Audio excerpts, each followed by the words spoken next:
Can you start with introducing yourself? Sure. My name is Michael Elliott with the Valley Medical Center Foundation.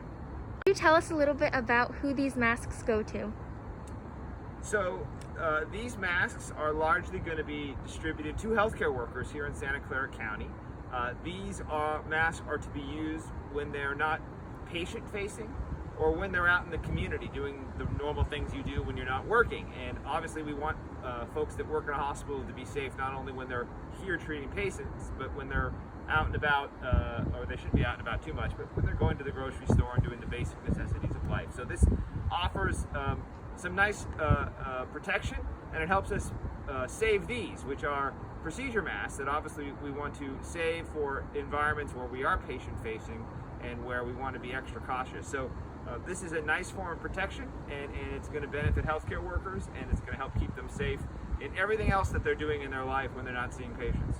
So thank you so much. We really appreciate all the volunteers who have put time into this, and they're incredibly popular. We have people coming to our office all day and every day from the hospital looking for these, and we're running low right now, so this is going to make some folks really happy. So thank you. So we were just wondering how the hospital is doing right now in terms of how much personal protective equipment you guys have.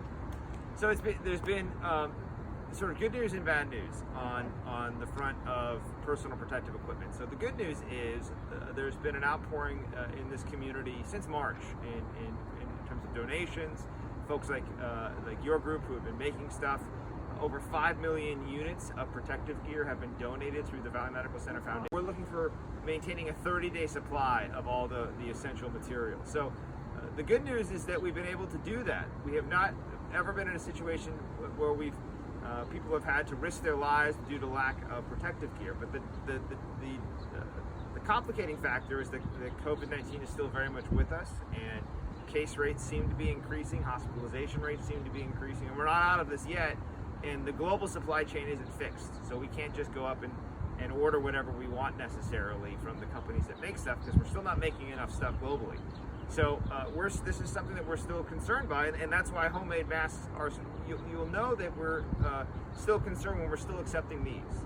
In a perfect world, we'd all have procedure masks or some other medical grade mask that's manufactured. Until we get to that day, we're going to rely on these things, which seem to do a pretty good job. There's been good news, but we still need to be cautious, and we're not through this yet, even close.